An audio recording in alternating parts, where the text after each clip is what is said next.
From Pharaohs to Rastas, the real story of cannabis. Ancient Asian origins, weed, before it was cool.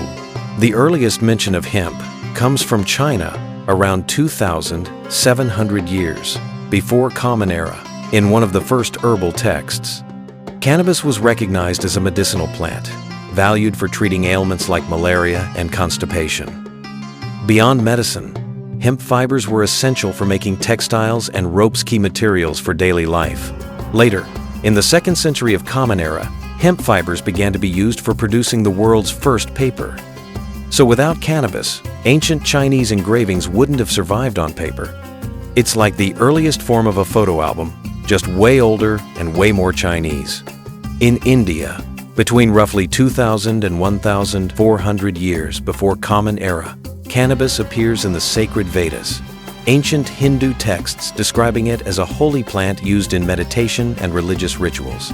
During ceremonies, people drank bhang, a mix of cannabis, paste, milk, and spices. This wasn't just about getting high. Bhang helped connect with the divine, high and meditation, spiritual multitasking, long before it became trendy.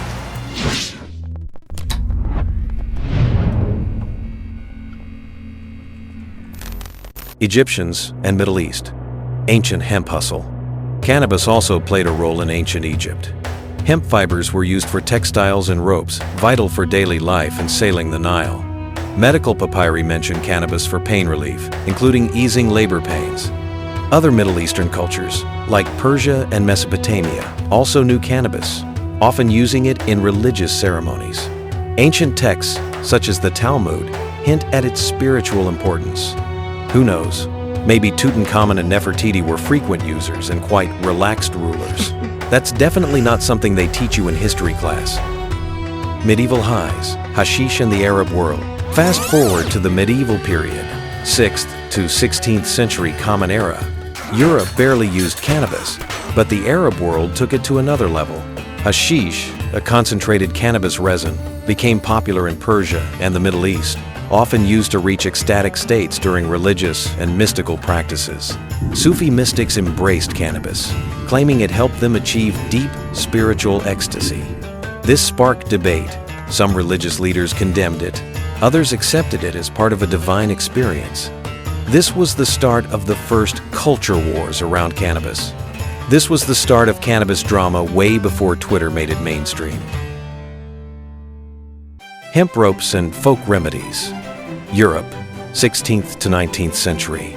During the Renaissance and early modern period, hemp was king in Europe for ropes, sails, and paper. Medical use was niche, but growing. Without hemp, European ships wouldn't sail. So basically, weed helped discover half the world.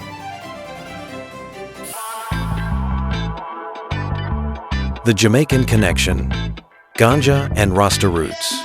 Cannabis arrived in Jamaica in the 19th century, brought by Indian indentured laborers after the abolition of slavery.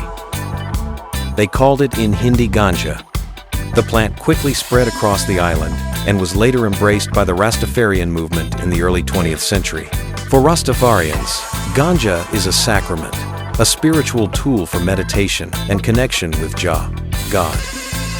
It's not about just getting high and zoning out. It's about tuning in to something higher. This spiritual use helped shape global cannabis culture, and thanks to reggae music and Bob Marley, Jamaica's ganja spirit spread worldwide. Science meets cannabis. 19th century discoveries. The 1800s saw a serious scientific interest in cannabis. Doctors like William O'Shaughnessy documented its medical use for seizures, migraines, and insomnia. By mid-century, cannabis was officially listed in British and German pharmacopoeias for treating pain, insomnia, inflammation. Extracts and tinctures were common, no joints yet, but the medical potential was gaining respect. American doctors also prescribed cannabis tinctures for pain and depression. Cannabis was slowly becoming a recognized medicine, even if it wasn't mainstream yet. Science was basically giving cannabis a medical makeover. The criminalization wave, 20th century drama. The 20th century was harsh for cannabis. Starting in the early 1900s, especially in the US, it became criminalized due to racial prejudices and cultural fears, culminating in the 1937 Marijuana Tax Act. Suddenly, the dangerous weed stereotype took hold, fueled by propaganda. Yet in the 1960s, counterculture movements revived cannabis as a symbol of rebellion and freedom. From demonized to desired, the plant rode a wild cultural roller coaster.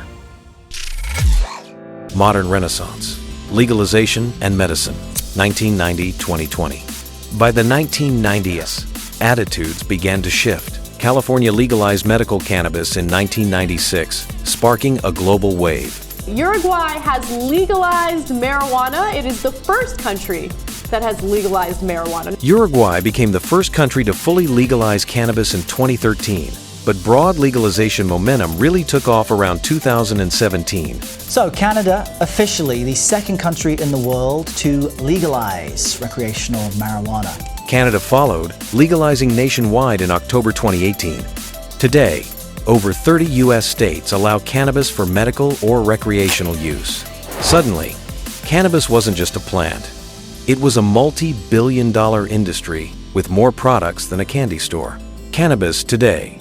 Politics, Products, and Progress, 2020-2025. Today, cannabis keeps evolving.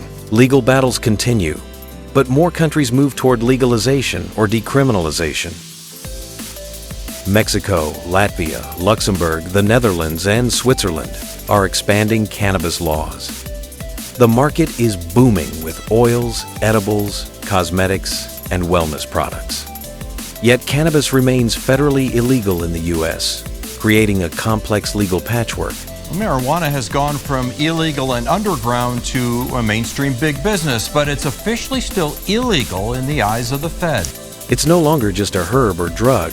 It's a cultural, medical, and economic force shaping the 21st century.